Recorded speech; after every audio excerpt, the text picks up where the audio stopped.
कल बड़ा ही बहुत ही सरप्राइजिंग रहा। जैसे ही लोकसभा 2 बजे बैठी लेजिस्लेटिव बिजनेस ट्रांजैक्ट करने के लिए, सत्ता पक्ष के जो सांसद थे, बीजेपी के सांसद, उन्होंने शोर शुरू कर दिया, हल्ला गुल्ला मचाने लग गए, जिसके चलते हाउस एडजर्न हो गया। मात्र 1-1.5 मिनट में ही हाउस एडजर्न हो गया। तो ऐसा लगता है कि सरकार की मंशा ही नहीं है सदन चलाने की, सरकार की मंशा ही नहीं है लेजिस्लेटिव बिजनेस ट्रांजैक्ट करने की, और सरकार की मंशा ही नहीं है कि दिल्ली बिल लाकर उस पर मतदान भी कराया जाए, उस पर चर्चा हो। न जाने क्यों सरकार दिल्ली बिल पे चर्चा से भाग रही है। उन्हें शायद ऐसा लगता है कि अगर वो चर्चा पे आएगा तो तमाम सांसद मिलकर, इंडिया ब्लॉक के तमाम सांसद सरकार को एक्सपोज करेंगे और ये सिद्ध करेंगे सदन के पटल पे कि कैसे सरकार एक चुनी हुई, लोकतांत्रिक ढंग से लोगों के जनमत से चुनी हुई सरकार की शक्तियां लेकर उसकी हत्या कर रही है। दूसरी तरफ हरियाणा में जो हिंसा हुई है नूंह में और गुड़गांव में, मुख्यमंत्री ने कहा है कि जो लोग दंगाई लोग हैं उनसे ही इसका कंपेंसेशन वसूला जाएगा। देखिए, एक चीज साफ हो गई है पिछले कुछ दिनों में, वो ये है कि बीजेपी के हाथ में देश सुरक्षित नहीं है। बीजेपी इस देश को अमन, प्यार, शांति, भाईचारा और एक अच्छी कानून व्यवस्था नहीं दे सकती। एक तरफ हमारे देश का एक अभिन्न अंग, हमारा एक बॉर्डर स्टेट मणिपुर जल रहा है, पिछले 90-95 दिन से जल रहा है। वहाँ 2 समुदायों के बीच बहुत हिंसा हो रही है, एथनिक क्लेंजिंग तक का दर्जा दिया जा रहा है उस हिंसा को।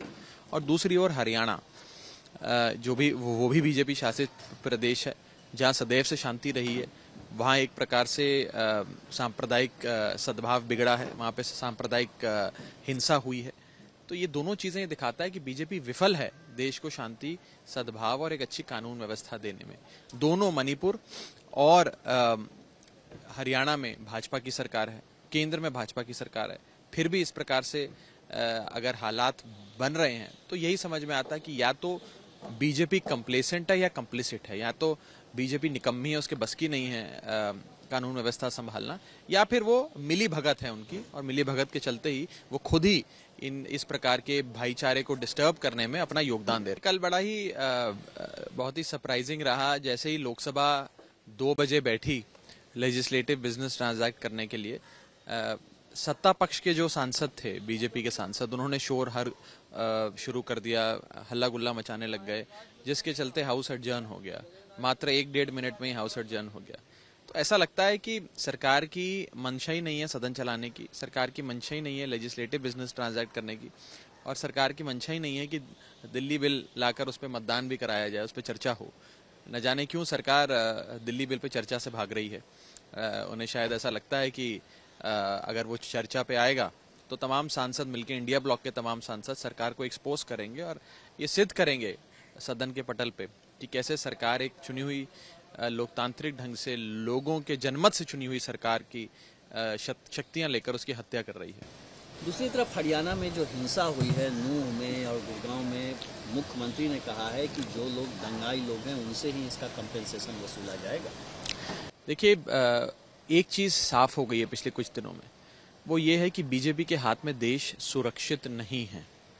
बीजेपी इस देश को अमन, प्यार, शांति, भाईचारा और एक अच्छी कानून व्यवस्था नहीं दे सकती।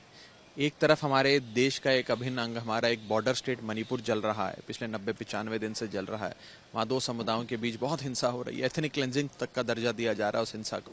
और दूसरी ओर हरियाणा, जो भी वो भी बीजेपी शासित प्रदेश है, जहाँ सदैव से शांति रही है। वहाँ एक प्रकार से सांप्रदायिक सद्भाव बिगड़ा है, वहाँ पे सांप्रदायिक हिंसा हुई है। तो ये दोनों चीजें दिखाता है कि बीजेपी विफल है देश को शांति, सद्भाव और एक अच्छी कानून व्यवस्था देने में। दोनों, मणिपुर और हरियाणा में भाजपा की सरकार है, केंद्र में भाजपा की सरकार है, फिर भी इस प्रकार से अगर हालात बन रहे हैं तो यही समझ में आता है कि या तो बीजेपी कंप्लेसेंट है या कंप्लिसिट है, या तो बीजेपी निकम्मी है, उसके बस की नहीं है कानून व्यवस्था संभालना, या फिर वो मिली भगत है उनकी, और मिली भगत के चलते ही वो खुद ही इस प्रकार के भाईचारे को डिस्टर्ब करने में अपना योगदान दे रहे हैं। From breaking news, detailed analysis, in-depth interviews and explainers, follow the Times of India. Subscribe to our YouTube channel. Don't forget to like our videos and hit the bell icon to stay updated with the latest.